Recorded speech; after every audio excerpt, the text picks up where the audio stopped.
Assalamualaikum warahmatullahi wabarakatuh. Alhamdulillahirabbil alamin wassalatu wassalamu ala asyrafil mursalin sayyidina Maulana Muhammadin wa ala alihi washabihi ajmain amma ba'du.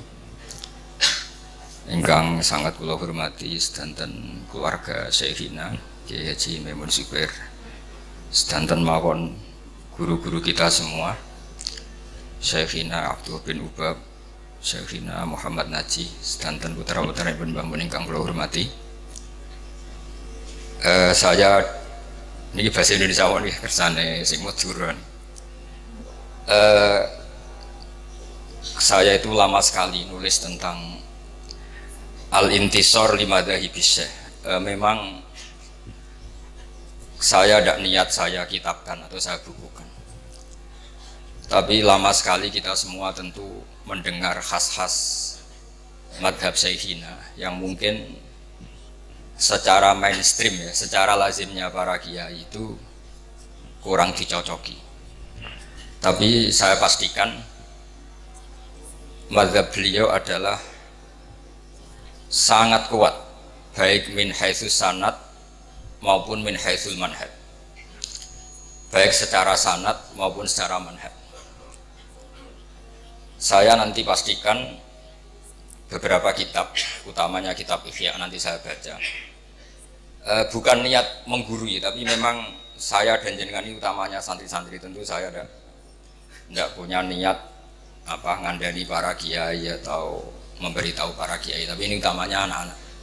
Nanti bisa dicek karena secara akademik akan saya tunjukkan kitabnya apa, halamannya berapa, dan nisbatnya atau korelasi dengan madhab Syekhina kayak apa. Misalnya begini, setiap saya macet di Semarang atau di Jakarta atau di mana saja, dan beberapa orang kaya, misalnya non muslim atau kaya lah, dikawal polisi atau punya otoritas tertentu, misalnya banyak pekerja muslim yang kerja di pabrik Cina atau di pabrik non muslim, itu hati saya menjadi tenang karena wakil gubernurnya itu Gus Yasin. Bukan apa-apa, karena saya akan kesulitan kalau ketemu Allah ditanya di mana al-Islam ya'lu wa la yu'la alaih, karena mereka sudah kaya raya, dipimpin oleh mereka. Tapi kalau saya ditanya Allah, nyatanya yang kuasa itu Cina, pabriknya besar-besar, karyawannya banyak, uangnya banyak, tetap saja di bawah otoritas Gus Yasin. Sehingga kita jawabnya tuh gampang, masih al-Islam ya'lu wa la yu'la alaih. Begitu juga misalnya menyangkut Bu Mega, kenapa Yai Kerso ketemu Bu Mega itu berkali-kali ngendikan sama saya, aku itu seneng damai ya. Nah Indonesia perang sing kedusan yes aku, terus disalahno wong wis tak betah-betah. Sementing Indonesia damai, ora ono safku dima, ora ono darah nopo mengalir. Tentu kita tahu dalam kaidah Darul Mafasid muqaddamun ala jalbil masoleh. Jadi saya pastikan madhabus Syekh ini selain punya sanad yang qawi, juga punya manhaj yang qawi. Ini penting saya utarakan, meskipun anak-anak Anwar tentu banyak sebelum di sini mungkin mondok di beberapa pondok, yang mungkin sebagian kiainya punya madhab yang beda dengan madhab guru kita. Memang mulai dulu ikhtilaful a'immah rahmah itu enggak masalah. Tapi jangan sampai kemudian kita yang mulazamah di sini tidak tahu hujjah madhab guru kita.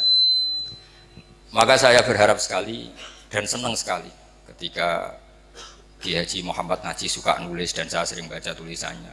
Gus Yofur juga suka nulis, Gus Kamil juga jabat ketua DPRD Rembang. Karena kalau misalnya kita ini tidak jabat, kemudian ditanya, kita misalnya santri tahta syaukatil kafir atau tahta syaukatil fasik, juga kita kesulitan menjawab. Setidaknya kalau kita tahta syaukatis soleh, kita ketemu Allah itu masih bisa menjawab al-Islam ya'lu wa la yu'la. Jadi ini beberapa intisar ya, intisar di madhabi Syekhina. Saya memang tidak mempersiapkan khusus, tapi memang saya sudah lama sekali menulis tentang itu. Dan beberapa kali saya talaki sifahan dengan Mbah Mun, dengan Syekhina, dengan guru kita semua. Dan beberapa kali saya tanya, Yai, kenapa demikian? Jadi jawabnya Mbah Mun itu, terus pokoknya kata beliau ini, sanurihim ayatina fil afaq. Pernah saya tanya, itu saya ketemu di Medina, tak tanya, him itu rujuknya teng sinten, ya sapa wae. Mboten tiyang Islam tok, wong him kok wong Islam tok, ya sapa wae. Terus saya tanya lagi, Niki model Bakarim nopo Basiber. Ya domber ya pokoknya sapa wae kan. Karena masyhur beliau sering guyon kalau Basiber itu ma'ruf. Kalau merujukkan domber itu cespleng pakem. Kalau Mbah Karim terkenalnya pokoknya mengkono-mengkono. So him ya mengkono-mengkono wadalika ya mengkono-mengkono lahu ya mengkono-mengkono. Dan kita tahu beliau murid Basiber, walidnya sendiri juga murid Mbah Karim. Selain nantinya juga muridnya Sayyid Alawi, Syekh Yasin bin Isa Al-Fadil. Sehingga kita punya guyonan dalam karangan-karangan ulama internasional. Suatu saat ada orang Syiah sama orang Sunni itu berdebat. Ini barokahnya domirnya model Bakarim. Berdebatnya itu ayyuhuma afdal, Ali dan Abu Bakar ayyuhuma afdal. Yang paling afdal siapa? Yang satu Sunni, yang satu Syi'i. Kita tahu kan kalau yang Sunni mesti Abu Bakar, kalau yang Syi'i Ali. Si ulama ini pinter karena nggak mau resiko melihat orang debat. Jawabnya itu mangkanat bintuhu tahtahu. Itu semuanya keplok, padahal nggak tahu maknanya apa. Karena pikirannya orang Sunni ya kalau maknanya man iku wong kanat kang ono sapa bintuhu anak wedok iman ku tahtahu ono ing bawahe Kanjeng Nabi. Berarti siapa?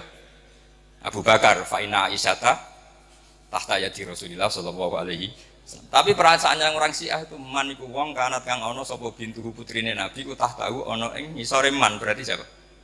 Ali, fa inna Fatimah tahta Ali. Itu semuanya keplok sama-sama nggak paham karena baru kayak mengkono tadi. Hu itu rujuknya kemana ya? Man kanat bintuhu tahtahu. Kamu merujukkan kemana kalau bintuhu? Sehingga yang Syiah ya puas karena dikira bintuhu itu siapa? Man iku wong kanat kang ana sapa bintuhu putrine Nabi ku tahtahu. Berarti siapa? Sayyidina Ali. Kalau ahli sunnah maknane man iku wong kanat kang ana sapa bintuhu putrine Abu Bakar itu tahtahu ana ing ngisore mengkono. Ya artinya siapa? Kanjeng Nabi. Berarti siapa? Ya Abu Bakar. Jadi ini penting sekali. Jadi saya membela mazhabnya guru kita Mbah Mun itu bukan karena sekedar kita muridnya atau ingin menyenangkan beliau itu enggak. Tapi satu tasdek sing al-Wahabi yang kita siap ketemu Allah dengan mazhab itu. Kita tentu tidak siap kan, misalnya ditanya Allah kayak apa hegemoni Cina, hegemoni orang-orang fasik menguasai sekian perdagangan apa-apa, dan itu bisa membeli jabatan, membeli pejabat. Kemudian kita tidak punya kiat supaya mereka itu tahtana, supaya mereka itu tahta syaukatina. Loh, saya tidak politik, loh. Saya tidak DPR, justru itu saya fair, hanya membela secara ilmu. Kalau saya Ma'ruf Amin mungkin Pak Dum wakil presiden gitu. Saya ini tidak Ma'ruf Amin. Saya benar-benar teman sampean yang nggak jelas ini, tapi justru bagus nggak jelas. Ketok menusane. Jadi ini penting, ini saya baca saja, saya tunjukkan beberapa halaman ini, terutama yang ma'arif supaya jelas. Ini di kitab saya cetakan Darul Fikr atau cetakan juga ada yang cetakan DKI, ada yang cetakan Toha Putra. Ini saya sebut 3 cetakan karena saya punya adat. Kalau kitab induk, terutama yang membela Syekhina itu saya sampai punya 3 naskah. Jaga ini kalau ada naskah salah, saya tahu. Di antara yang dikatakan Imam Ghazali dan sudah saya cek di sarahnya yaitu di Ithaf. Karena resikonya matan kadang dikritik apa? Syarah. Kita tahu kan misalnya Takrib mengatakan mabit di Mina itu sunat, kemudian oleh syarah dibenarkan kalau itu apa? Wajib. Di antara yang dikatakan beliau Imam Ghazali adalah begini, ini untuk anak-anak dan terutama ma'arif supaya di dokumen. Di Ihya saya itu juz 4 ya, juz 4 halaman 139. Tapi mungkin kalau nanti beda halaman ya dicarilah di babnya ikut kitab Sobri wa Syukri. Di sini ada kalimat, ada kata-kata atau ada kalam wa amal izi wal jah fa bihi yatul insan an nafsi adulla wa dhaima. Terus di antaranya beliau mengatakan fakama yahtajul insanu ila saqfin yakfau annal matar wa jubbatin tadfau anhal barda wa qalbin yadfau dhiba an masyati fayahtaju aidan ila man yadfau syarra bi an nafsi. Terus dalam sebuah naskah dikatakan kalau kezaliman saja punya satu backing dari aparat oknum tentu ya, masa kesalahan tidak punya backing dari negara. Akhirnya nanti kita bingung Yang orang-orang maksiat punya backing, oknum misalnya. Yang orang soleh tidak punya backing. Sehingga pertunjukan maksiat semudah itu muncul ketika mau ada pengajian. Susah, karena kita dengan waliul amri berhadap-hadapan. Tapi barokahnya Mbah Mun, barokahnya banyak ulama, kita punya adat nggak berhadapan-hadapan dengan waliul amri, sehingga kita mudah mengadakan pengajian. Bahkan di semua departemen ada masjid, di lembaga-lembaga kampus besar juga ada masjid, di mana-mana ada masjid dan ada pengajian. Ketika Rasulullah SAW punya mitra politik, namanya Khuza'ah. Kabilah Khuza'ah itu tidak Islam, tapi jadi mitra politiknya Rasulullah, karena mereka yang memberitahu tentang rahasia-rahasia kafir Mekah. Itu oleh Ibnu Hajar Al Asqalani ketika cerita itu,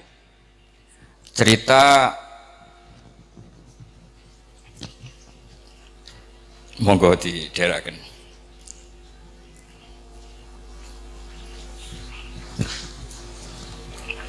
Iya, ben kawas. Welcome. Kan.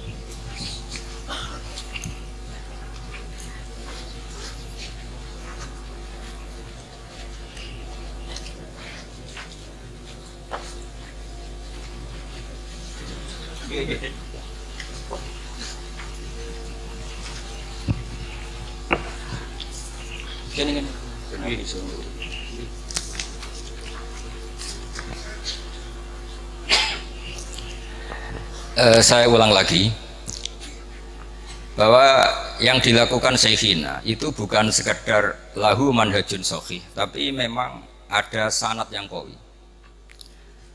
Karena kita selalu berprinsip tadi al-Islam ya'lu wala yul'al.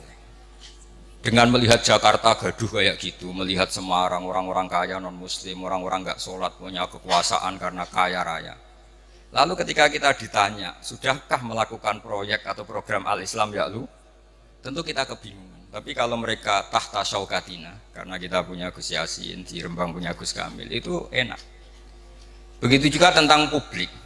Barokahnya orang-orang soleh itu punya masa yang banyak. Saya ulang lagi, barokahnya orang-orang soleh punya umat yang banyak, punya masa yang banyak. Mereka itu memperhitungkan kita, karena kita memperbanyak jumlah orang soleh. Coba kalau jumlah orang fasik, orang dolim itu mayoritas dan militan, kita akan kesulitan.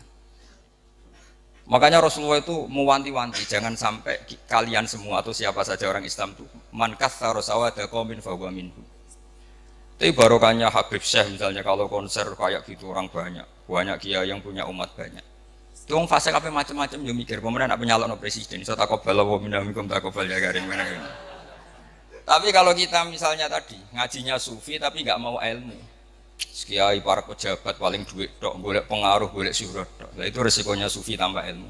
Itu mungkin yang sering di alam kujulkan Mbah Mun, zada khusyuan, zada jalan. Itu sampean harus hafal semua itu. Dan harus dihafalin sampai mati itu wiridan apa? Zada khusyuan, zada jalan. Misalnya dalam konteks Palestina, Palestina itu tentu musuhnya Israel, dan Israel itu punya kekuatan besar didukung Amerika. Kemudian Indonesia membela Palestina. Bela Palestina kemudian diikuti oleh orang-orang Eropa dan non-Muslim. Orang Eropa itu non-Muslim. Lalu pertanyaannya, apakah orang Palestina kemudian berarti mualah sama orang kafir? Karena orang Palestina harus mualah sama apa? Orang-orang apa? Eropa. Apa tidak? Saya pastikan khazanah ilmu cukup untuk menganalisis itu. Yaitu Rasulullah punya aibah, yaitu punya teman dekat, koalisi, khalif kalau dalam bahasa Arab. Itu orang Khuza'ah. Dan itu tidak Islam. Tapi tidak pernah menyembunyikan makar atau tipu daya yang dilakukan kafir-kafir Mekah, selalu mengupdate, memberitakan itu ke Rasulullah SAW. Padahal mereka tidak Islam. Logika yang terbangun gimana? Ya logika yang terbangun karena Rasulullah itu soleh, bahkan ya tentu super soleh, imamus solihin. Ini di kitab Ibnu Hajar Al Asqalani, di Fathul Bari juz 5. Beliau mengatakan kalau ada kasus seperti itu atau konteks seperti itu, wala yu'addu dzalika min muwalatil kufar wala muwadatu a'daillah bal min qabil istikhdamihim wa taqlili syaukati jam'ihim wa inka ibadihim bi ba'din. Jadi kalau orang Eropa kamu biarkan tidak koalisi dengan Palestina, artinya Israel malah absolut karena semua dunia dukung Israel. Tapi barokahnya orang Palestina, orang Indonesia koalisi sama Eropa, Israel tidak terlalu solid karena tidak absolut. Artinya begini dalam hukum kias. Betul ini saya intisor di Syekhina. Kalau misalnya para pejabat itu hanya dikuasai orang fasik, semua kerjanya programnya membela mereka. Tapi kalau dekat Mbah Mun, dekat kiai, setidaknya diarahkan mikir ngaji, nganggep pondok tidak problem. Paham ya? Ini jelas ya. Jadi saya mohon sekali, mungkin Anda punya guru yang dulu mazhabnya beda dengan Syekhina. Tapi saya pastikan saya nulis ini lama sekali. Intisar di Syekhina, tulisan-tulisan saya tentang beliau. Dan ini saya lihat di Ihya, di Ithaf. Jadi beliau begini itu bukan mubtadi, bukan hal yang baru, memang muttabi, guru-gurunya seperti itu. Bahkan beliau sering cerita ke saya, Salahuddin Al-Ayyubi itu iso ngalahno pasukan salib itu barokah kitab Ihya. Barokah kitab apa? Ihya. Karena beliau mengkaji Ihya. Pernah beliau tak tanya, apa Salahuddin Al-Ayyubi itu menangi Imam Ghazali? Kata beliau, "Mbok menangi ora. Pokoknya pinter ngono iku barokah Ihya," katanya. Karena pernah tak hitung itu ya kayaknya ada menangi gitu. Karena saya pernah juga di Masjid Salahuddin Al-Ayyubi itu yang ini saya baca terus. Ini yang masih di Ihya, kemudian dibenarkan oleh Ithaf. Wa kadzalika ulama udini. Ya ini saya baca lagi. Wa ala hadzal qasti kanal anbiya alladzina la mulka lahum wala saltanata yurauna salatina wa yatlubuna indahum al-jah. Dulu para nabi itu ya jadi penasihat presiden. Karena kalau nabi enggak mau, orang soleh enggak mau, penasihatnya kalau PKI gimana? Kan jadi pusing kan. Wa kadzalika ulama uddin. Syaratnya la ala qasti tanawuli min khazainihim wal istiksar. Fit dunya bimutaban. Tentu kita yakin guru kita tidak akan seperti itu. Terus ini Imam Ghazali menutup, wala tazunnanna anna ni'matallahi ala rasulillah haitsu nasarahu wa akmala dinahu wa adzharahu ala jami'i a'daihi wa makkana fil qulub hubbahu hatta tasa'a bi 'izzihi wajahu kanat aqalla min ni'matihi alaihi haitsu kana yu'da wa yudrab hatta iftaqara ilal harab wal hijrah. Artinya ketika Nabi punya otoritas penuh menguasai Mekah dan Madinah karena beliau orang soleh, jadinya aturan-aturan kesolehan, yaitu Ka'bah harus begini, nggak boleh ada lagi orang telanjang, nggak boleh ada berhala. Kalau kiai-kiai itu menguasai negara, paling-paling ujung-ujungnya ya bikin Mahat Ali, terus santri-santri dipikir negara. Kalau ada teroris juga nggak lagi ada intel ke pondok-pondok, karena santri pasti NKRI harga apa? Mati. Itu semuanya itu barokah. Ini penting saya utarakan. Terus kata syarahnya, litam syati umurihim ad-diniyah. Ketika Imam Ghazali bilang ulama uddin, oleh kitab Ithaf Said Zabidi dikatakan salafan wa kholafan. Jadi ini bukti kalau teori itu tidak pernah mansukh. Karena beliau bilang salafan wa kholafan. Ini penting saya utarakan karena kita punya logika yang dua. Misalnya begini, kalau berteman orang fasik itu kan taksiru sawadil fusak, memperbanyak jumlahnya orang fasik. Tapi kalau yang fasik ini pejabat, kemudian orang soleh nggak mau nemanin, itu berarti taraktum ummata Muhammadin sallallahu alaihi wasallam fi aidil mubtadi'ah. Ya kalau mubtadi'ah, kalau mudillah, kalau mukafirah. Misalnya Anda membiarkan negara dikelola orang-orang fasik, kemudian punya ide bahwa pondok itu kriminal, bahwa pondok itu teroris, mereka yang bikin pelaturan, mereka yang punya otoritas, kita habis. Ini barokahnya istiannya Yai Kerso dekat Mega, terus Gus Roji cucunya DPR RI, Gus Kamil ketua DPR. Tapi Yai tentu selalu menjaga khazanah ilmu. Saya itu menyaksikan betul betapa bangganya beliau dengan Gus Najih. Ketika beliau ngarang Asyadaratul Lama, sering saya disuruh baca. Apa itu karangan Mbah Fadl Kawakibul Lama. Terus kata beliau, aku itu kiai tenan. Lah kok buktinya anak-anakku alim. Terus lama-lama. Jadi beliau itu mewakili minal janibin. Jadi yang negara ya diurus, khasnya pesantren juga apa? Diurus. Jadi ini penting saya utarakan supaya kamu ala yakinin bahwa kita membela madhab Syekhina itu ala yakinin, ala bayinatin, bukan sekedar kultus. Hidup saya itu di Jogja, ketemu orang macam-macam. Ya kadang ditanya, kenapa guru Anda ikut P3? Terus tak tanya, kenapa Anda tanya? Terus saya tanya. Terus kalau kiai politik itu kan jelek kata dia. Terus kata saya gini, ya biarin aja negara yang politik orang-orang yang enggak beragama. Ya jangan nanti negara rusak. Ya sudah, biar kiai-kiai juga ada yang kerso apa? Politik. Jadi memang sebagian pertanyaan itu memang harus dijawab dengan pertanyaan, karena ini penting. Saya itu dulu pernah loh, saya itu punya kenangan terbaik di Jogja itu pernah diparani seorang yang pakar komunis, bukan sekedar komunis, pakarnya. Itu jam 4:30 saya masih ingat, tanya gini sama Pak Bahak, kalau kamu bisa menjelaskan Tuhan itu siapa, nanti saya mau Islam, kata saya. Terus saya bilang gini, ini ngajak pinter apa ngajak goblok, kata saya gitu. Kata dia, ya ngajak pinter, kata saya. Terus tanya, kira-kira yang jadi sebab, jadi faktor itu sesuatu yang wujud apa yang nihil, yang nihilisme atau yang adamiah kalau dalam bahasa Mbok. Ya di mana-mana sebab itu harus punya eksistensi, harus wujud. Lah ya anggap saja Tuhan itu penyebab alam ini. Jadi makanya kalau zaman kita ngaji Tuhan itu siapa? Zat sing wajibil wujud. Masa alam yang wujud ini disebabkan oleh adamiah? Sesuatu yang enggak ada menciptakan yang ada, itu ngajak gendeng atau ngajak waras katanya. Terus dia bilang, ya ngajak gendeng Bapak. Berarti Tuhan itu ya? Ya itu Tuhan, dia kata saya gitu. Jadi sebetulnya kita ilmu kita, saya itu ngaji Jamul Jamek sama Bom. Ilmu kita itu cukup. Kalau dalam ilmu mantek kan gitu. Al alam mutawahhir wa kullu mutawahhir hadis la budda min muhdis. Nah, soal penamaan Allah itu dari syariat. Kita hanya sampai bahwa alam ini harus disebabkan sesuatu yang wujud. Masa sesuatu yang wujud disebabkan sesuatu yang adam. Makanya kita diajari siapa itu adalah wajibil wujud. Nah, wajibil wujud itu oleh syariat disebut Allah SWT. Akhirnya dia nerima. Mulai dulu kalau kiai bilang Allah begitu kan selesai katanya. Nah, akhirnya dia Islam. Maksudnya Islam lagi apa nggak tahu saya, mungkin kecilnya pernah apa Islam. Nah, Mbah Mun itu termasuk orang yang punya kemampuan itu, punya kemampuan seperti itu, olah pikir. Makanya ketika Imam Syafi'i, saya sering diceritani Imam Syafi'i ketika ngaji sama Imam Malik itu gaya hidupnya mewah. Setelah ngaji Imam Malik, ngaji Muhammad bin Hasan Asy-Syaibani di Irak, itu hidupnya lebih mewah lagi. Imam Malik mewah, itu Muhammad bin Hasan lebih mewah. Imam Syafi'i mulai gawe ini gimana ulama kok. Itu kalau ngitung uang, ngitung emas kalau dulu dinar itu di meja. Jadi kalau santrinya mau salam tempel ya sungkan karena emasnya banyak. Itu malah sekali lagi Imam Malik sudah mewah ini malah lebih mewah. Terus mulai tanya, Ajibta min hadi, kamu aneh dengan ulama seperti ini, min hadil khala. Iya katanya. Ya kalau kamu gak terima ulama kaya tak kasihkan orang fasik dan dipakai kefasikan. Jangan nanti malah dipakai maksiat. Ya sudah berarti ulama kaya boleh yang salah-salah. Semenjak itu Imam Syafi'i itu rubah cara berpikir. Ini penting sehingga saya menyaksikan betul ya. Iya karena saya punya sanad banyak ya, karena bapak saya itu ya muridnya ya temannya, Pak D saya ya muridnya temannya, karena beliau-beliau itu yang jan murid sama Mbah Sibir.